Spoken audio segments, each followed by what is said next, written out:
भाई mentally strong positive thought और success की सीढ़ियां आपको तब मिलती है जब आपका एटीट्यूड ऐसा बन जाता है कि आपकी टक्कर का इस दुनिया में दूसरा कोई नहीं। आप किसी को प्रूव करना छोड़ देते हैं, आप किसी को ये बताना जताना छोड़ देते हैं कि आप भी कुछ हैं, बल्कि आप वो चीजें करनी शुरू कर देते हैं जो इस दुनिया की नजर में आपका चेहरा ऑटोमेटिकली ला देगी। लोग आपको अपने आप सर्च करना शुरू कर देंगे कि हाँ, अब इस शहर में कोई ऐसा बंदा आ गया है जिसकी टक्कर लेना सबके बस की बात नहीं। एटीट्यूड, शेर अपने एटीट्यूड की वजह से ही जंगल पर राज करता है। बाज अपने एटीट्यूड की वजह से ही सबसे ऊपर उड़ना जानता है, क्योंकि दोनों जानते हैं कि हम अगर एवरेज के साथ रहेंगे तो एवरेज बनकर ही रह जाएंगे। बाज कभी भी कबूतरों के झुंड में आपको उड़ता हुआ नजर नहीं आएगा, वो अकेला उड़ता है और जब जब सामने आता है तो बाकी सारे पंछी खुद ही दाएं बाएं हो जाते हैं। तो भाई अपने एटीट्यूड में सबसे पहली और जरूरी चीज शामिल करो, ग्रेटनेस। जैसे एक पंछी था जिसे उसके मालिक ने हमेशा पिंजरे में ही कैद करके रखा। वो कहीं बाहर उड़ता नहीं था, हमेशा उसी पिंजरे में रहता, उसी में पैदा हुआ, उसी में अब बड़ा भी हो गया था और उसी में शायद मर भी जाएगा। मगर एक दिन उसके मालिक से वो पिंजरा खुला छूट गया। अब खुला छूटा तो काफी देर तक तो वो पंछी उसी में बैठा रहा, क्योंकि उसे मालूम ही नहीं था कि इससे बाहर भी उड़ा जा सकता है, मैं इससे बाहर निकल सकता हूं। वो तो बस उसी में रहा और बड़ा हुआ है। तो थोड़ा थोड़ा करके वो बाहर की साइड आया और हल्के से उड़ने की कोशिश की। वो हल्का सा उड़ा तो पहले तो गिर गया, फिर दोबारा उठा और जोर से उड़ने की कोशिश की।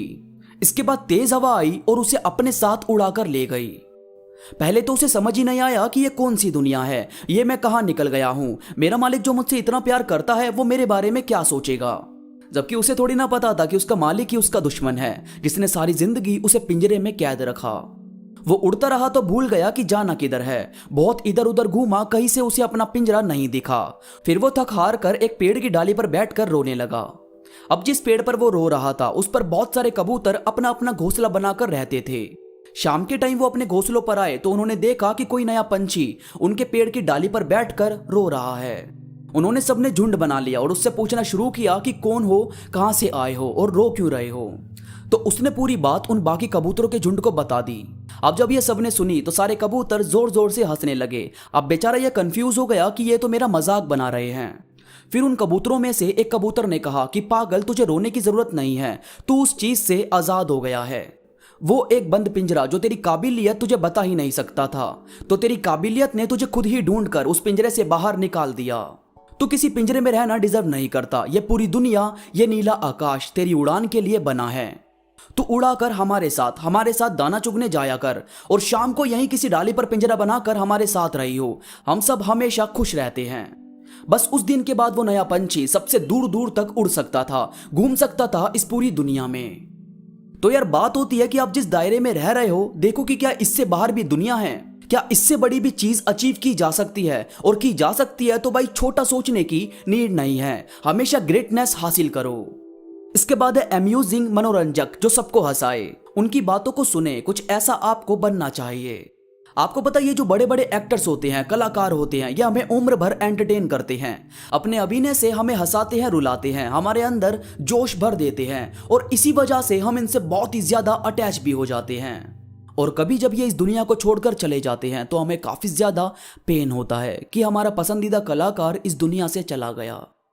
तो यार देखो, उन्हें ना तो आप पर्सनली जानते थे, ना कभी मिले थे, वो बस एक आर्टिस्ट है जिसके तौर पर आप उन्हें जानते हो। इसके बाद भी आप उनसे इतने ज्यादा अटैच हो गए।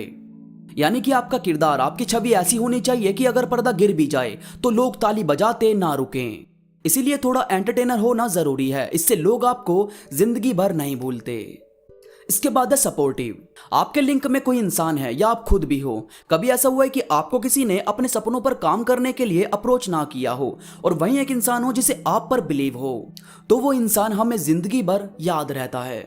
तो बस आपको इस चीज से समझ आ गया होगा कि सपोर्टिव बनना कितना जरूरी है। इसके बाद है चैलेंजिंग। यार देखो, सिंपल चीजें तो कोई भी कर लेता है, बात तो उसकी है जो चैलेंजिंग रोल प्ले करे। अब जैसे श्री राम अपनी वाइफ के लिए एक ऐसे राक्षस से लड़ने के लिए आगे आए थे जिसने काल को भी अपने वश में किया हुआ था, और नतीजा क्या सामने आया कि सत्य की जीत हुई और आज हम श्री राम की पूजा करते हैं। तो भाई चैलेंज लेना बहुत जरूरी है। याद रखो, दुनिया के इतिहास में सिर्फ उसका नाम लिखा जाता है जो या तो जीतते हैं या अपने हौसले से सामने वाले को हिलाकर रख देते हैं, उनका नहीं जो हारने के डर से गिव अप कर दें। तो थोड़ा सोच कर चलो। और भाई केयरिंग बनना बहुत ही ज्यादा जरूरी है। अपने लिए और अपनों के लिए केयरिंग इंसान होना ही चाहिए।